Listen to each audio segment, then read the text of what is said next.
Hi everyone, I hope you all are doing great. So I welcome you all back to another video. This is going to be your third lecture of your second chapter that is life process in living organisms part 1. तो last lecture में हम लोगों ने थोड़ा बहुत basics clear किए थे that is ये सेल डिवीजन क्या होता है इसका बेनिफिट्स क्या है दैट इज कि एक नया ऑर्गेनिज्म बन रहा है और आपका बॉडी अगर आप इमेसिएटेड बॉडी हो तो उसको आप लोग वापस से रिस्टोर कर सकते हो मीन्स व्हाट की कोई स्किनी बॉडी है उसको वापस से आप लोग मोटा बना सकते हो with the help of cell division कोई वुंड होगा तो वो वुंड हीलिंग में भी सेल डिवीजन हेल्प कर रहा है वो growth repair development for all these process you need cell division the cell division are of two types that is की माइटोसिस एंड मियोसिस अभी बोर्ड्स में ये क्वेश्चन आ सकता है कि difference between mitosis and meiosis तो ये आपको आपके गाइड से करके जाना है मिनिमम 6 पॉइंट्स तो याद रखो ही अभी मैं सिखाते वक्त तो आपको सारे में डिफरेंस बिटवीन बताते चलूंगा but still you need to study from your guide उसमें एग्जैक्टली कीवर्ड्स क्या यूज किया है उसको एक बार ध्यान देना सो माइटोसिस कहाँ पे होता है दैट इज कि तुम्हारे सोमैटिक सेल्स में होता है somatic cells are nothing but sperm और एग को छोड़ के बाकी जो भी सेल्स है वो सब तुम्हारे सोमैटिक सेल्स है और मियोसिस कहाँ पे होता है that is in your germ cells that is की स्पर्म और एग बनाने वाले सेल्स में आपको मियोसिस दिखेगा अभी माइटोसिस में एक पेरेंट सेल से दो डॉटर सेल्स बनते हैं और मियोसिस में एक पेरेंट सेल से चार डॉटर सेल्स बनते हैं फिर माइटोसिस में हम लोगों ने क्या देखा था कि यहाँ पे chromosome number remains constant parent के पास 46 है तो दोनों बच्चों के पास भी 46 ही होगा लेकिन मियोसिस में ऐसा नहीं होता है chromosome number reduces to half 46 वाला पेरेंट क्रोमोसोम और उनके डॉटर्स के पास सबके पास इंडिविजुअली 23 रहेगा तो ये सब तुम लोग का थोड़ा बहुत बेसिक्स मैंने वापस से एक बार एक्सप्लेन किया so now let's move ahead that is की कुछ कंसेप्ट आपको पहले से पता होना चाहिए अबाउट सेल डिवीजन सीखने से पहले दैट इज की सेल के कुछ पार्ट्स कुछ स्ट्रक्चर्स आप लोगों को मैंने स्टार्टिंग में सिखाया था कि सेल मेम्ब्रेन है which is also known as plasma membrane और बीच में तुम लोग के पास है तुम लोग का न्यूक्लियस नाउ मैंने शायद से ये चीज आपको एक्सप्लेन किया होगा दैट इज की योर डीएनए जो कि अगर कोई सेल डिवाइड नहीं कर रहा है तो उसका जो डीएनए है या फिर जेनेटिक मटेरियल वो लॉन्ग थ्रेड लाइक स्ट्रक्चर रहेगा धागे के जैसा आपका डीएनए रहता है जब सेल डिवाइड नहीं कर रहा है अगर सेल को कभी डिवाइड करना है तो सेल क्या करेगा अपना जो डीएनए उसको वो कंडेंस करेगा क्रोमोसोम बनाएगा if a cell wants to divide तो ही वो क्रोमोसोम बनाएगा नहीं तो नहीं बनाएगा तो अगर कभी आप लोग माइक्रोस्कोप पे देखोगे तो आपको पूछा कि ये सेल डिवाइड कर रहा है नहीं कर रहा तो आप सिंपली क्या देखोगे आप न्यूक्लियस के अंदर देखोगे अगर आपको लॉन्ग थ्रेड लाइक स्ट्रक्चर दिख गया मीन्स व्हाट सेल डिवाइड नहीं कर रहा है अगर आपको क्रोमोसोम बनते हुए दिख रहा है या फिर क्रोमोसोम बन गया मीन्स व्हाट अभी ये सेल डिवाइड करेगा अब इसका लॉजिक क्या है मैं 2 मिनट में समझा दूंगा तो ये आपको पहले से ही पता था now two structures that you need to know that is key inside your nucleus there is one cell organelle that is key nucleolus nucleus के अंदर क्या है न्यूक्लियोलस बोल के एक स्ट्रक्चर है अब इसका फंक्शन कुछ दिया नहीं लेकिन तुमको ये पता होना चाहिए ये जो न्यूक्लियोलस बंदा है जो न्यूक्लियस के अंदर है इसका काम है to make your rRNA ribosomal RNA को ये बनाता है फिर आरआरएनए जाके आपका क्या बनाएगा तुम लोग का राइबोसोम बनाएगा सो ये एक फंक्शन आप लोग याद रखना it is important and one more structure that you need to remember that is only present in an animal cell ये स्ट्रक्चर सिर्फ एनिमल सेल के पास ही है प्लांट के पास ऐसा कुछ नहीं है दैट इज तुम लोग का सेंट्रियोल क्या मैंने वर्ड यूज किया सेंट्रियोल सेंट्रियोल का काम क्या है कि सेल डिवीजन में ना कोई तो एक चीज को खींचेगा और सेपरेट करेगा वो क्या है मैं 2 मिनट में बताऊंगा but centriole is very important for sale division इसके बिना सेल डिवीजन एनिमल सेल में पॉसिबल नहीं है so two new structures that you need to remember that is कि inside your nucleus there is nucleolus function क्या है extra मैंने बता दिया that is कि this guy will make your rRNA and there is one more structure that is nothing but which is present in your cytoplasm जिसका नाम है centriole I hope आपको ये सब चीजें समझ में आ गया होगा now before we start cell division और एक चीज समझो दैट इज की क्रोमोसोम दिखता कैसा है तो नाइन्थ में भी आपने क्रोमोसोम का स्ट्रक्चर स्टडी किया था एक बार क्विक रिवीजन क्रोमोसोम के पास ना एक्चुअली दो आर्म्स होते हैं एक है पी आर्म और एक है क्यू आर्म पी आर्म छोटा जिसका छोटा उसका पी आर्म जिसका बड़ा उसका क्यू आर्म मैं किसके रिस्पेक्ट में बात कर रहा हूँ क्रोमोसोम के रिस्पेक्ट में बात कर रहा हूँ the smaller arm is the या फिर the shorter arm is your P arm and the longer arm is your Q arm if you look closely देखो यहाँ पे एक स्ट्रक्चर दिख रहा है यहाँ पे एक स्ट्रक्चर दिख रहा है so these are your sister chromatids ये एक सिस्टर क्रोमैटिड है ये दूसरा सिस्टर क्रोमैटिड है ये दोनों सिस्टर क्रोमैटिड देखो बीच में ये लोग सेंटर में लोग ज्वाइन हुए हैं तो this region is nothing but तुम लोग का centromere centromere holds your sister chromatids ऐसा बोल सकता हूँ कि सेंट्रोमियर दोनों सिस्टर क्रोमैटिड्स को एक जगह पे पकड़ के रखा है so this is all you need to remember about chromosome बस इससे ज्यादा और कुछ भी नहीं so now we will start about Our first cell division, that is की mitosis. फिर mitosis contain two subphases, that is की karyokinesis and cytokinesis, जिसमें से karyokinesis के भी बहुत सारे subphases है, 4 ही subphases है, that is prophase, metaphase, anaphase, telophase. अब ये जो मैंने सीक्वेंस में बोला, इसको ये सीक्वेंस में ही याद रखना, क्योंकि इसी सीक्वेंस में सेल डिवाइड होता है. मैंने मेरे मर्जी से आगे पीछे नहीं रखा, ठीक है. सो माइटोसिस के जो कैरियोकाइनेसिस सबसे पहला होगा, उसमें से भी सबसे पहले प्रोफेज होगा, फिर मेटा होगा, फिर एना होगा, फिर टील होगा. आफ्टर टीलोफेज क्या होगा तुम लोग का? साइटोकाइनेसिस. अभी सर ये बताओ कि कैरियोकाइनेसिस का मतलब क्या और साइटोकाइनेसिस का मतलब क्या है? What is Cairo? Cairo means your nucleus. Cairo का मतलब क्या है? This part Cairo means what? Nucleus. Kinesis का मतलब है डिवाइड होना. सो कैरियोकाइनेसिस का मतलब क्या है? कि न्यूक्लियस का division. Second one is cytokinesis. इसमें से साइटो का मतलब क्या है? साइटोप्लाज्म. और काइनेसिस क्या है? डिवीजन. तो इसका मतलब क्या होगी? साइटोकाइनेसिस का मीनिंग क्या हो गया? Cytoplasmic division.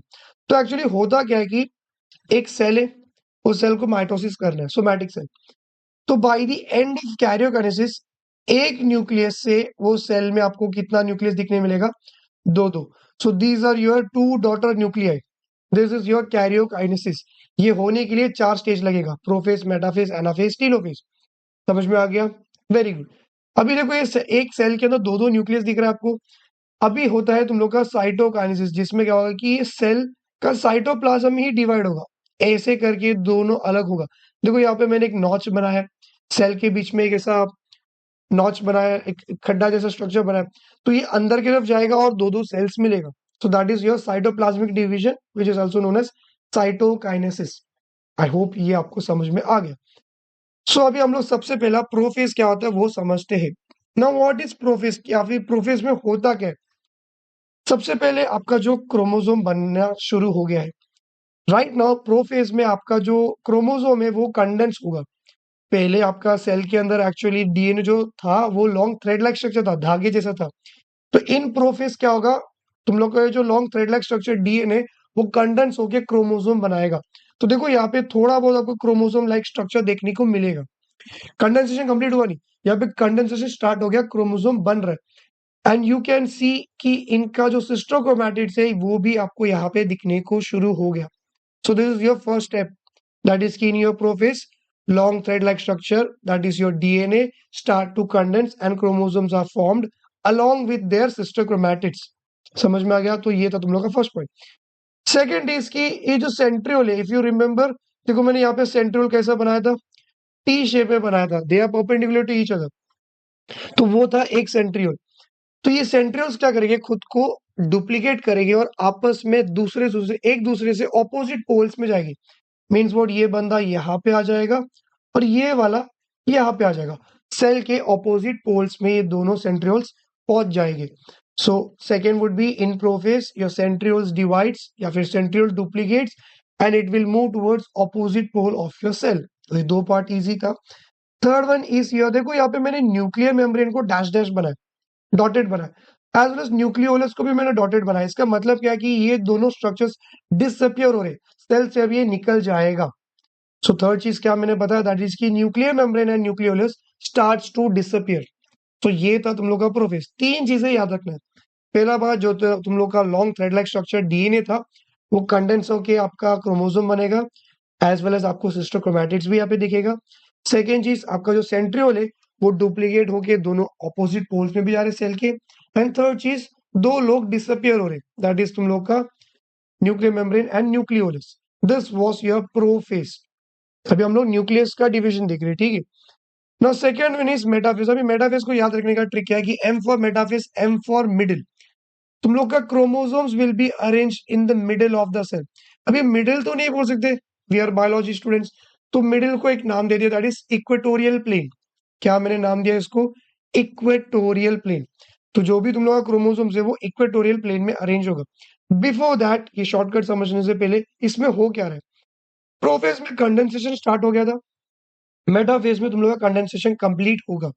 क्या मैंने बोला?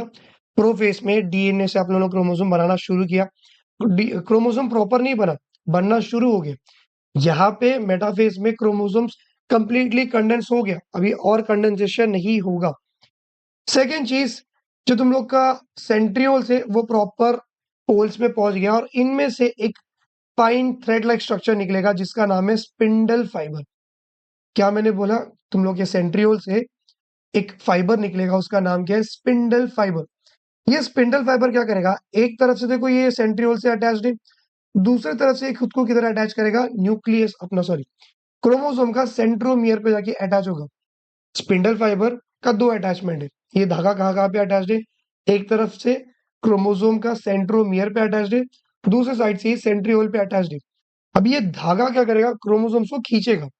जब ये फाइबर जब खींचेगा तब क्या होगा कि तुम लोग के सारे क्रोमोसोम्स सेंटर में अरेंज होगा और उसी सेंटर को हम लोगों ने क्या नाम दिया?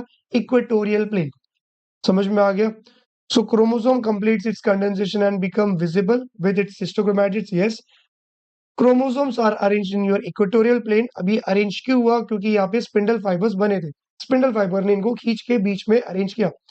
देखो ये साइड पे भी स्पिंडल फाइबर्स है, तो ये साइड पे भी स्पिंडल फाइबर्स है। Now third one is nuclear membrane and nucleolus completely disappear. वहां पे डिसअपियर होना स्टार्ट हो गया, यहाँ पे डिसअपियर हो गया। Now how can you tell कि मेटाफेज स्टार्ट कैसा होगा? तो दो तरीके से मैं बता सकता हूँ कि मेटाफेज स्टार्ट कब हो। जैसे ही मुझे डीएनए का कंडेंसेशन हो गया, मेटाफेज स्टार्ट। और आई कैन से जैसे ही एक सेल के अंदर का न्यूक्लियर मेम्ब्रेन एंड न्यूक्लियोलस गायब, मेटाफेज स्टार्ट हो गया। थर्ड चीज, थर्ड थिंग क्या रहेगा कि अगर जैसे ही मुझे आपका क्रोमोसोम्स को सेंटर में देखने मिला, मुझे मींस व्हाट? मेटाफेज स्टार्ट हो गया। सो दो से तीन टाइप्स में आप लोग बोल सकते हो मेटाफेज स्टार्ट हो गया। समझ में आ गया?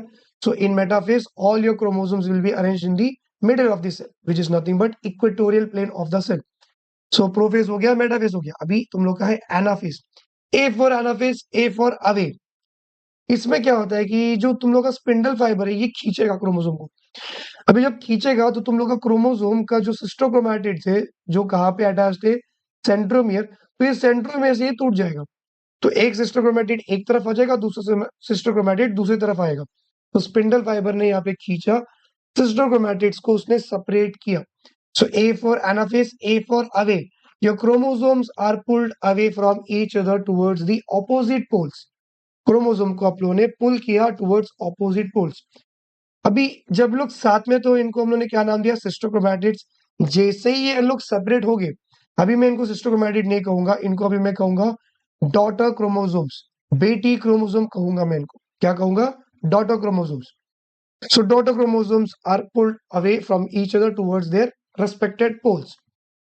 So ये हो गया और ये भी हो गया। अभी जब इनको आप लोग खींच के लेके जाओगे टुवर्ड्स देयर पोल, तो ये लोग एक बनाना लाइक अपीयरेंस देगा, बंच ऑफ बनाना, केले के जैसा एक अपीयरेंस दिखेगा। सो आपको ये क्वेश्चन एक पूछ सकते हैं कि इन विच फेज एमसीक्यू में banana like appearance is observe. तो आप लोग क्या लिखोगे? Anaphase. A for anaphase, A for away. Chromosomes are pulled away from each other. Now, your last step of your karyokinesis, that is telophase. अभी telophase actually prophase का उल्टा है। अभी होता क्या है कि जो तुम लोग का जितना भी सिस्टर क्रोमैटिड्स है उनको हमने सेपरेट किया। अभी उनको डॉटर क्रोमोसोम्स का पोल्स में आ गया, ठीक है। पोल्स के यहाँ पे आने के बाद में इनको मैं अभी डीकंडेंस करूंगा। प्रोफेज में कंडेंसेशन हो गया था, यहाँ पे मैं क्या कर रहा हूँ? डीकंडेंसेशन। तो यहाँ पे देखो मेरा क्रोमोसोम डीकंडेंस होकर लॉन्ग थ्रेड लाइक स्ट्रक्चर वापस से मिल गया। सेकेंड थिंग वुड बी, वहां पे तुम लोग का न्यूक्लियर मेम्ब्रेन न्यूक्लियोलस गायब हो गया था, यहाँ पे वो लोग रीअपियर होगा। सो आई टोल्ड यू कि प्रोफेज का थोड़ा बहुत उल्टा है तुम लोग का टीलोफेज। सो फर्स्ट वन मैंने क्या बोला था? That is your chromosome decondense. Second one, nuclear membrane nucleolus reappears, spindle fibre disappear. Spindle fibre का भी काम हो गया, उसका एक ही काम था, सिस्टोक्रोमैटिड्स को अलग करना, काम हो गया, चला गया। सो ये था तुम लोग का टीलोफेज। अब इसमें मेनली क्या याद रखना है कि अभी देखो इसमें इस वाले जेनेटिक मटेरियल के अराउंड में भी न्यूक्लियर मेम्ब्रेन है, इसके अराउंड में भी न्यूक्लियर मेम्ब्रेन है। तो एक ही सेल के अंदर दो दो आपको न्यूक्लियस दिखने मिल रहा है, तो इसको आप लोग क्या कहोगे? In telophase you can see two daughter nuclei. यहाँ पे दो दो डॉटर न्यूक्लियाइस बनते हैं। समझ में आ गया? आई होप ये भी आपको क्लियर हो गया होगा। तो दिस इज हाउ तुम लोग का टीलोफेज भी कंप्लीटेड। तो अभी एक सेल के पास दो दो डॉटर न्यूक्लियाई है और each daughter nuclei have chromosomes. To be more specifically that is कि हम लोग का DNA in a long thread like structure. अभी आएगा साइटोकाइनेसिस, लेकिन पहले हम लोग एनिमल सेल में देखेंगे, फिर हम लोग प्लांट के सेल में देखेंगे। थोड़ा बहुत डिफरेंसेस है। तो देखो यही स्ट्रक्चर अभी हम लोगों ने देखा था टेलोफेज में, लेकिन फर्क क्या है कि यहाँ पे साइटोप्लाज्मिक डिवीजन हो रहा है। अभी मेरे को सेल को प्रॉपर सेपरेट करना है। कैरियोकाइनेसिस में सिर्फ मैंने न्यूक्लियस को सेपरेट किया, दो दो न्यूक्लियस मिला। अभी पूरा साइटोप्लाज्म को ही मुझे अलग करना है। तो अगर एनिमल सेल होगा, मेरे सेल में कैसा होगा कि सेल नॉच का फॉर्मेशन होगा कहीं तो एक जगह से। तो भी मोस्ट बेसिकली जो तुम लोग का इक्वेटोरियल प्लेन है, वहां से सेल का जो मेम्ब्रेन है वो अंदर की तरफ धंसने लगेगी। अभी ये अंदर की तरफ और जाएगा और जाएगा और जाएगा, and bye the end of cytokinesis you will gate two daughter cells. So this is how cytokinesis occurs in your animal cell by cell notch formation. Plant cell में क्या होता है कि तुम लोग के सेल के सेंटर में एक चीज बनता है जिसका नाम है सेल प्लेट। अब ये सेल प्लेट क्या करेगा, बाहर की तरफ ग्रो होगा। अभी ये ऐसा ग्रो होगा और ये तरफ से ये ऐसा ग्रो होगा, एंड देन दोनों सेल सेपरेट होगा। So in your animal cell there will be formation of cell notch, and in your plant cell there will be formation of cell plate. Cell plate cell के अंदर बनता है, cell notch बाहर से अंदर की तरफ आता है। So this is how two daughter cells are form, and इसी की तरफ से इसी तरीके से आपका पूरा माइटोसिस कंप्लीट। अब एक बार क्विक रिवीजन क्या क्या हम लोगों ने बोला था, लेट्स गो बिहाइंड। माइटोसिस में दो फेजेस है, karyokinesis, cytokinesis. Karyokinesis means what, nucleus का division. Cytokinesis means what, cytoplasm का division. Karyokinesis consists of four sub stages: prophase, metaphase, anaphase, telophase. Prophase में क्या होगा, long thread like structure, DNA gets condensed. Condense होने के बाद में आपको सिस्टोक्रोमैटिड्स भी दिखेगा। Second one, nuclear membrane, nucleolus disappear. आपका जो सेंट्रियोल है वो डुप्लीकेट होके दोनों अपने अपने पोल्स के पास पहुंचेंगे। सेकेंड वन दैट इज की metaphase, M for metaphase, M for middle. Spindle fibres यहाँ पे बन रहे। स्पिंडल फाइबर अटैच कहाँ पे तुम लोग का, एक तरफ से तुम लोग का क्रोमोसोम के सेंट्रोमियर, दूसरी तरफ से सेंट्रियोल। तो स्पिंडल फाइबर ने खींचा जिसके कारण तुम लोग के सारे क्रोमोसोम्स सेंटर में अरेंज हो चुका है। So M for metaphase, M for middle, all your chromosomes will be arranged in the equatorial plane of the cell. और इसमें आपको समझ में आ जाएगा कि इसमें nuclear membrane, nucleolus completely disappear हो चुका है। डीएनए का कंडेंसेशन भी कंप्लीट हो चुका है। Then your A for anaphase, A for away. Chromosomes are pulled away towards each poles. Now जो क्रोमोसोम जैसे ही सेपरेट हो गया, अभी इनको मैं सिस्टर क्रोमैटिड्स ना कहते हुए इनको मैं क्या कहूंगा, बेटी chromosomes, that is daughter chromosomes कहूंगा मैं इनको। और इसी में आपको क्या दिखेगा, that is banana like appearance आपको यहीं पे दिखने वाला है। एंड लास्ट में is your telophase, that is थोड़ा बहुत ऑपोजिट ऑफ योर प्रोफेज। यहाँ पे डीकंडेंसेशन होगा क्रोमोसोम्स का, लॉन्ग थ्रेड लाइक स्ट्रक्चर वापस से दिखने मिलेगा ना। न्यूक्लियोलस या न्यूक्लियर मेम्ब्रेन रीअपियर होगा, वहां पे डिसअपियर हो रहा था। Spindle fibre will be disappear, और यहाँ पे एक ही सेल के अंदर दो दो न्यूक्लियस दिखने मिलेगा। तो इनको मैं कैसा कहूंगा, in a cell there will be formation of two daughter nuclei, दो दो डॉटर न्यूक्लियाई यहाँ पे आपको देखने मिलेगा।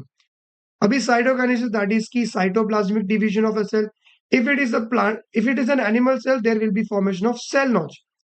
सेल नॉच देखो बाहर की तरफ बनेगा और अंदर की तरफ जाएगा, और इसी से वो दो दो सेल मिलेगा। If it is a plant cell there will be formation of cell plate.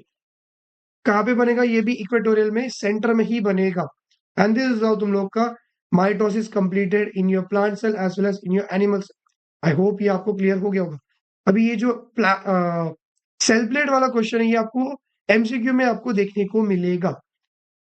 Now let's move ahead, that is की मियोसिस। अभी मियोसिस आपके सिलेबस में इन डेप्थ में तो दिया नहीं है, बट इसमें से एक फालतू क्वेश्चन आएगा, दैट इज पैचिटीन पे आएगा। बुक में एक्सप्लेनेशन नहीं है, बट आपको ये चीजें पता होना चाहिए। It is very easy. So meiosis actually two step है।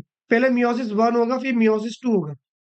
मियोसिस वन में क्या होगा कि पहले कैरियोकाइनेसिस वन होगा, जिसमें प्रोफेज, मेटाफेज, एनाफेज, टेलोफेज, ये ऐसे वहां पे भी था। लेकिन यहाँ पे जो प्रोफेज है ना, इसको और भी डिविजन है, leptotene, zygotene, pachytene, diplotene, diakinesis. अभी इसमें से ये जो पैचिटीन, जिसको हम लोग पकाइटीन भी बोलते हैं, जैसा आपको प्रोनाउंस करना है कर लो, ये आपको अच्छे से याद रखना है। अभी bye the end of diakinesis, diakinesis के बाद में क्या होगा तुम लोग का, मेटाफेज वन, फिर एनाफेज, टीलोफेज, फिर टीलोफेज के बाद में क्या होगा तुम लोग का, cytokinesis one. So eight the and आपको दो सेल्स मिल जाएगा। साइटोकाइनेसिस कुछ ये अलग ही लग रहा है। उसके बाद में ये सेल अभी मियोसिस टू दिखाएगा, ये सेल भी मियोसिस टू दिखाएगा। तो ये भी डिवाइड करेगा, दो सेल्स देगा, और ये भी डिवाइड करके दो सेल देगा। So by the end you will get four daughter cells. समझ में आ गया। अभी मैं अच्छे से समझाता हूँ कि क्या हो क्या रहा है यहाँ पे। सो पहला बात दैट इज की मियोसिस वन में, दैट इज की कैरियोकाइनेसिस वन में हो क्या रहा है कि योर प्रोफेज कंटेन मेनी सब फेजेस, दैट इज की लेप्टोटीन, जाइगोटीन, पैचिटीन, डिप्लोटीन। तो लेप्टोटीन में होता क्या है कि अभी टेल मी माइटोसिस में प्रोफेज में सबसे पहले हम लोगों ने क्या देखा, डीएनए कंडेंस हो रहा था, क्रोमोसोम बन रहा है, तो वो लेप्टोटीन में हो गया। लेप्टोटीन में क्या देखने मिलेगा, आपका क्रोमोसोम्स बनना शुरू हो गया। जो लॉन्ग थ्रेड लाइक स्ट्रक्चर था वो अभी डीएनए बनना शुरू हो गया। So leptotene done, condensation of DNA या फिर chromosome. Second one is zygotene. Zygotene में क्या होता है कि जो तुम लोग का क्रोमोसोम्स है वो अपने पेयर्स में होते हैं, आपको पता है, कभी भी सिंगल में नहीं आता है क्रोमोसोम्स, बड़ी पेयर्स में होते हैं। सो जाइगोटीन में क्या होगा कि जो होमोलोगस क्रोमोसोम्स है या फिर जो भी क्रोमोसोम्स है वो अपने पेयर्स के साथ जाके ज्वाइन होगा, मतलब या फिर हम लोग करीब आएंगे। यही होता है ना लाइफ में भी, कि आप लोग करीब आते हो, दो लोग करीब आ गए। So in zygotene you can see chromosomes का पेयरिंग होगा। देन ये पैचिटीन, पैचिटीन में होगा अभी करीब हो गया, करीब आने के उसमें क्या होगा, यस एग्जैक्टली वही होगा जो होना चाहिए। अभी जो क्रोमोसोम्स है, आइडेंटिकल क्रोमोसोम्स, बहुत गंदा सा बनाया मैंने, आई एम सो सॉरी। अभी देखो, मैंने जब बोला होमोलोगस क्रोमोसोम, इसका मतलब क्या है कि ऐसा क्रोमोसोम जिनका साइज सेम है, शेप सेम है, इनके पास जो इंफॉर्मेशन का जो लोकेशन है वो भी सेम है, ऑलमोस्ट सब कुछ चीजें सेम है। बट फर्क क्या है कि समझो कि ये वाला क्रोमोसोम की ये वाला रीजन और सेम ये वाला क्रोमोसोम का ये वाला रीजन, ये दोनों के पास है आई का कलर, क्योंकि दे आर होमोलोगस क्रोमोसोम। लेकिन फर्क क्या है कि लोकेशन सेम है आई कलर का, कि यही पे आपको आई कलर का जीन मिलेगा। शायद इसके पास ब्लैक वाला जीन रहेगा, इसके पास ब्लू वाला आई कलर का जीन रहेगा। तो ये जो क्रोमोसोम्स जो आपका जाइगोटीन में करीब आए थे, अभी पैचिटीन में क्या होगा, यहाँ पे क्रॉसिंग ओवर होगा ऑफ योर जेनेटिक मटेरियल। मैंने क्या वर्ड बोला, क्रॉसिंग ओवर। ये अपना कुछ जीन्स को इसको दे देगा और ये अपना कुछ जीन्स को इसको दे देगा।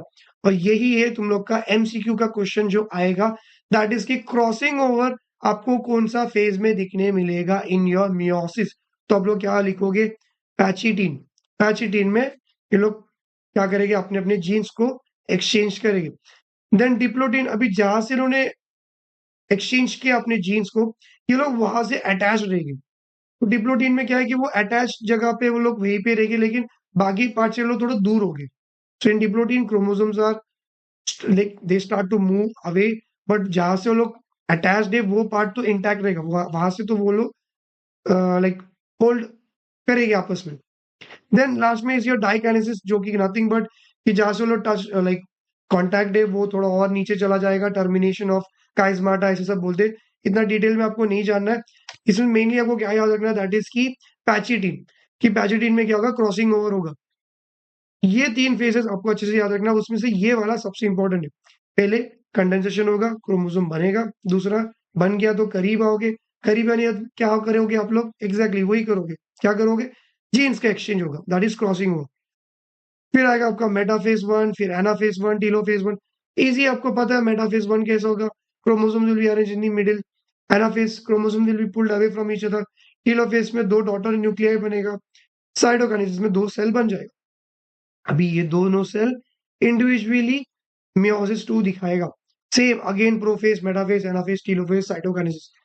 जो मियोसिस टू है, दिस इज एग्जैक्टली लाइक तुम लोग का माइटोसिस। मैं क्या बोला, meiosis 2 is exactly like your mitosis, nothing changes at all। तो ये एक अच्छा चीज आपको समझ में आ गया। तो ऐसे करके at the end you will get 4 cells. अभी कैसा आया, क्यों आया, ये सब आपको डेप्थ में सीखने के लिए 11th 12th में आना पड़ेगा, आपको उतना डिटेल में नहीं है, so we can skip this one. अभी एक फोटो मैंने और एक दे दिया, you can appreciate this one, कि कैरियोकाइनेसिस के एंड में आपको एक ही सेल में दो दो डॉटर न्यूक्लियर मिलेगा। फिर साइटोकाइनेसिस में आपको दो दो सेल्स मिलेगा, ये है पहला सेल, ये दूसरा सेल। ये पहला सेल कैरियोकाइनेसिस 2 दिखाएगा, यहां से लगे यहां तक आपका मियोसिस 2 है। M2 क्या है, मियोसिस 2। फिर ये सेल से दो दो सेल बनेगा और ये सेल से भी दो दो सेल बनेगा। स्टार्टिंग में हमने 46 वाला सेल यूज किया था, parent cell.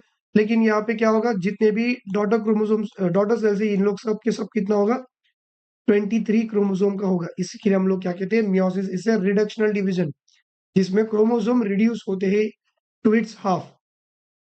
So I hope आपको माइटोसिस और मियोसिस समझ में आ गया। मियोसिस में आपको बेसिकली जो पैचिटिन मैंने बोला वो याद रखना है, एंड मियोसिस का आपको क्या याद रखना है, डिफरेंस बिटवीन, वो एक चीज ही याद रखना। इससे ज्यादा एक्स्ट्रा वो लोग ज्यादा नहीं पूछने वाले हैं क्योंकि आपके सिलेबस में ही नहीं है। नाउ कुछ क्वेश्चन जो 5 मार्क के लिए आता है या फिर 6 मार्क के लिए भी आ सकता है, this is very important question जिसका आंसर भी मैंने प्रोवाइड किया है। So if you want you can take a screenshot. Know what do you mean by haploid, what do you mean by diploid? तो हैप्लॉइड डिप्लॉइड क्या है ये मैं अभी समझाता हूँ। सो हैप्लॉइड मीन्स व्हाट, कि एक ऐसा सेल, हैप्लॉइड सुनने में आपको क्या समझ में आ रहा है, हाफ, एक ऐसा सेल जिसके पास हाफ नंबर ऑफ क्रोमोसोम्स है। अगर इंसानों का बारे में बात किया तो हाफ नंबर क्या रहेगा अपना, 23, पेयर नहीं, सिर्फ 23 क्रोमोसोम्स। डिप्लॉइड क्या होगा, कि ऐसा सेल, डिप्लॉइड डबल साउंड करता ही है, डबल, एक ऐसा सेल जिसके पास डबल या फिर 2 सेट्स ऑफ क्रोमोसोम्स, तो that is the diploid cell. In short मेरे बॉडी के जितने भी सेल है, स्पर्म और एग को छोड़ के, somatic cell, they all are diploid cell, क्योंकि हर एक सेल के पास 46 क्रोमोसोम्स है, 2 सेट्स ऑफ क्रोमोसोम्स होगा। And what is haploid cell, ऐसा सेल जिसके पास सिंगल सेट ऑफ क्रोमोसोम्स है, दैट इज नथिंग बट तुम लोग का स्पर्म और एग। स्पर्म के पास 23, एग के पास 23। तो इन शॉर्ट होता क्या कि दो दो हैप्लॉइड सेल्स फ्यूज होके डिप्लॉइड बन रहा है, बराबर ना, दो दो हैप्लॉइड सेल्स फ्यूज होके वापस डिप्लॉइड बनेगा। तो दिस इज वॉज तुम लोग का हैप्लॉइड एंड डिप्लॉइड। अभी next one is homologous chromosome. क्या, अभी 2 मिनट पहले मैंने आपको समझाया था कि ऐसा क्रोमोसोम जिनका साइज सेम है, शेप सेम है, उनका जेनेटिक इंफॉर्मेशन का जो लोकेशन है वो भी सेम है, लेकिन जो जीन्स है वो थोड़ा अलग होगा, कि यहाँ पे ब्लैक आई का जीन रहेगा तो उसी सेम लोकेशन पे ब्लू आई का जीन होगा। तो these are your homologous chromosomes. ये तुम लोगों ने ऐसा कुछ तो 9th में देखा था। सी, हम इंसानों के पास, लड़कों के पास होने दो, लड़कियों के पास होने दो, देखो ये जो पहला वाला क्रोमोसोम पेयर में दिख गया, यही तो मैं बोला था 46 क्रोमोसोम्स है टोटल, गिन के देखो 46 क्रोमोसोम्स है यहाँ पे। तो हर एक क्रोमोसोम देखो पे पेयर पे दिख रहा है, तो ये वाला इसका पेयर है, तो these are your homologous chromosome. दोनों का देखो साइज सेम है, शेप सेम है, सब कुछ सेम है इनका। If it is a women, females में क्या होता है, जितने भी क्रोमोसोम्स है 23 के 23 क्रोमोसोम्स और होमोलोगस क्रोमोसोम, क्योंकि विमेन्स के पास जो 23rd पेयर ऑफ क्रोमोसोम है that is sex chromosome. Women's have x and x. अभी क्या है आपको शायद से पता होगा, अगर नहीं भी पता नेक्स्ट तो आपका फेवरेट टॉपिक है दैट इज की रिप्रोडक्शन। उसमें मैं समझाऊंगा कि फीमेल्स एक्स क्रोमोसोम ही दे सकती है और मेल के पास दो है, या तो वह एक्स दे सकता है या तो वाई दे सकता है। अगर स्पर्म के पास वाई क्रोमोसोम है, वो आके फर्टिलाइज किया, बच्चा बना, तो बच्चा क्या बनेगा, बॉय बनेगा। अगर डैड ने एक्स क्रोमोसोम दिया, मॉम तो एक्स ही दे सकती है क्योंकि मॉम के पास दो दो एक्स क्रोमोसोम है, तो वो फीमेल चाइल्ड बनेगी। तो वुमेन के पास दो दो एक्स है, तो ये दोनों के दोनों X chromosomes are homologous. In short womens के पास जितने भी क्रोमोसोम्स के पेयर है सब होमोलोगस है। हम लड़के लोग थोड़े अलग है, हम लोग का जो लास्ट पेयर है that is 23 pair sex chromosome, उसमें एक एक्स क्रोमोसोम है, एक वाई क्रोमोसोम है। देखो ये एक्स क्रोमोसोम का शेप साइज सब अलग है वाई से, तो ये है तुम लोग का heterologous chromosome. Homologous chromosome same size same shape, heterologous different. समझ में आ गया? तो this is what homologous and heterologous, ये एक्स्ट्रा मैंने समझा दिया। नाउ ये भी मैंने आपको समझा दिया कि आपका गैमेट्स क्या है, हैप्लॉइड है कि डिप्लॉइड है। तो ऑब्वियसली तुम लोग का गैमेट्स क्या रहेगा, हैप्लॉइड, हाफ होना ही चाहिए, क्योंकि हैप्लॉइड और हैप्लॉइड मिलके क्या बनाएंगे, डिप्लॉइड वापस से बनाएंगे, नहीं तो क्या होगा, कुछ अलग ही प्राणी बन जाएगा। How are your haploid cells form? Meiosis, simply ये भी आप लोगों ने पहले से सीखा था, थोड़ा एक्स्ट्रा भी लिख लेना कि मियोसिस में दो दो स्टेप्स होता है, meiosis 1, meiosis 2, in which meiosis 2 is exactly like mitosis. What are the importance of haploid cells? Importance क्या है कि आपका जो जीन्स है वो प्रॉपर तरीके से नेक्स्ट जनरेशन में जा रहा है, क्रोमोसोम नंबर इज मेंटेन। देखो यहाँ पे लिखा है because it is essential to maintain chromosome number. Now meiosis के कारण हम लोग सेक्सुअल रिप्रोडक्शन आपका सक्सेसफुल हो रहा है। अगर हैप्लॉइड सेल नहीं बना, मियोसिस नहीं हुआ, तो हर एक जनरेशन में हम इंसान कुछ अलग दिखने लगेंगे। So this is what you all need to remember. Screenshot ले लेना, ये अच्छे से समझो, मैंने आंसर प्रोवाइड किया है। सो आई होप आपको आज का लेक्चर समझ में आ गया होगा। It was a bit lengthy chapter but हो गया क्विकली। तो इसमें से आपको क्या क्या चीजें याद रखना है, इसमें से क्या क्या क्वेश्चंस आने वाले हैं for your board examination, that is mitosis and meiosis का डिफरेंस बिटवीन। माइटोसिस पूरा एक्सप्लेन करने को आएगा, each phases with its diagram और उसके 3 से 4 पॉइंट्स लिखने को आएगा, वो आपको करके जाना है। और they might ask you, diagram देके आपको आइडेंटिफाई करना है कि ये सेल कौन सी फेज में, शायद से वो सारे क्रोमोसोम सेंटर में दिया रहेगा, अभी तुम बताओ कि वो कौन सा फेज दिखा रहा है, एग्जैक्टली दैट इज मेटाफेज। तो ऐसे वो लोग डायग्राम प्रोवाइड करेंगे, आपको आइडेंटिफाई करना होगा। आफ्टर दैट इसमें से आएगा मियोसिस का कुछ एमसीक्यू क्वेश्चंस, दैट इज कि वो पैचिटीन वाला एक आने का हाई चांसेस। तो सब बेसिक बेसिक क्वेश्चन ही आएगा। सो आई होप आपको आज का लेक्चर समझ में आ गया होगा। सो आई होप आप लोग लाइक करोगे, चैनल को सब्सक्राइब करोगे। So I will see you all soon. अभी मैं स्टार्ट करने वाला हूँ तुम लोग का रिप्रोडक्शन चैप्टर, जिसमें आप लोग को बहुत इन डेप्थ नॉलेज दूंगा मैं अबाउट ह्यूमंस, एक्स्ट्रा नॉलेज भी मैं डिलीवर करूंगा। So see you all soon. चलो फिर bye bye, thank you so much and I love you all.